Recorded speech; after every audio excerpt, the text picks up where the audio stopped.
And hi to all. This is video 3, the greenhouse gases.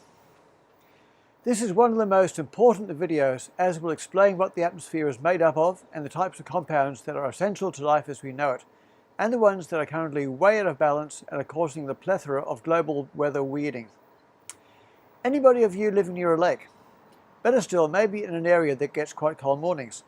For the rest of you, your inherent imagination should work just fine. Okay. Pretend you're camping next to a beautiful lake, sometime during the non-summer part of the year. You wake up in the crisp early morning, step out of your tent, stretch, and gaze over the pristine, calm waters of your favorite lake. You immediately appreciate the soft, hazy mist coming off the surface. That, of course, is water vapor, or H2O, a simple molecule of one atom of oxygen and two atoms of hydrogen, but is the Earth's most important greenhouse gas. The nighttime air has cooled appreciably below the temperature of the lake because water holds heat amazingly effectively from the warmth of the day before. So water molecules are evaporating off the surface and rising into the air. Water vapor is a greenhouse gas like CO2 and methane, but water vapor is a slave to the aggressive heat-trapping properties of CO2 and methane.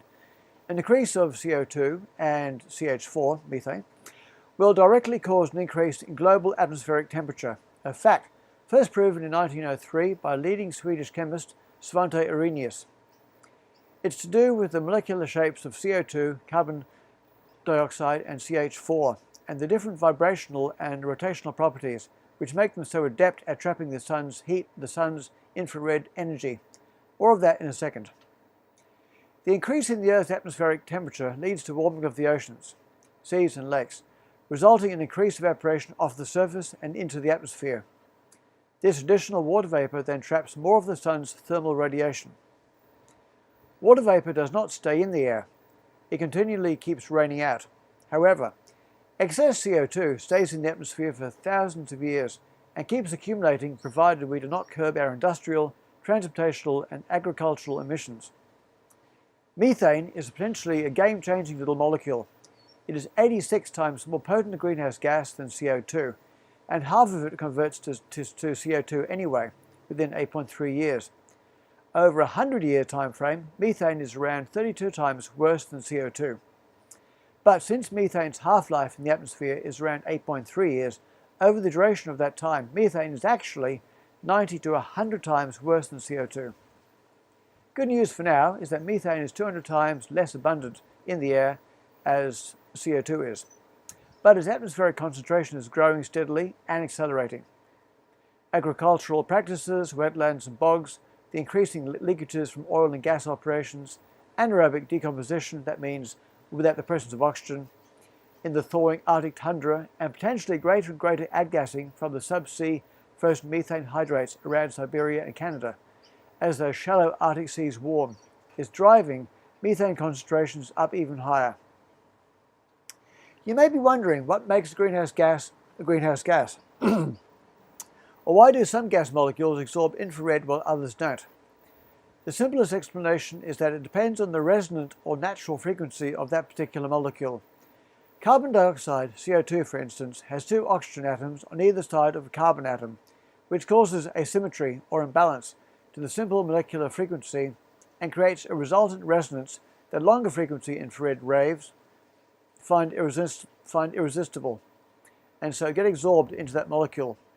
Infrared radiation, as you might remember from school, is heat energy. Another molecule is water, CO2. Two hydrogen atoms hanging off one oxygen, also asymmetrical, and again very hungry for infrared heat. Water vapor is naturally the most important and prevalent greenhouse gas of them all. Methane, CH4, is another wonky middle molecule, also with a resonance just right for heat energy to take up resonance. Unlike CO2, they can stay in the atmosphere for thousands of years. Due to methane's half-life being so short, it is never going to accumulate to massive scales, but having said that, it will carry on greatly magnifying the warming effect of CO2 and thus water vapor. As you should be able to grasp now, CO2 is the most important gas to keep under control. 40% of the carbon dioxide released during the Industrial Revolution is in the atmosphere today, which is a quite sobering thought. How much CO2 have we released since then? A large percentage of that is relentlessly warming the atmosphere right now. Another even smaller but even more potent greenhouse gas is nitrous oxide, or N2O. It is produced mainly from agricultural soil management, or maybe more accurately, mismanagement. Also from industrial, transportation and manure management. Nitrous oxide is 130 times more potent than CO2 as greenhouse gas, and it also damages the ozone layer, which protects us from the sun's harmful UV radiation. Phew, that was a little heavy, but don't worry. I will elaborate on these concepts further on my Facebook page, which is currently under construction. By the time this course is done, my Facebook and Twitter links will be in place with additional analogies and info on tricky topics and popular questions from your comments.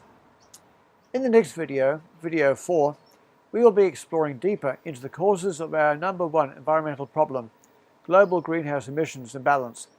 Hope to see you all there.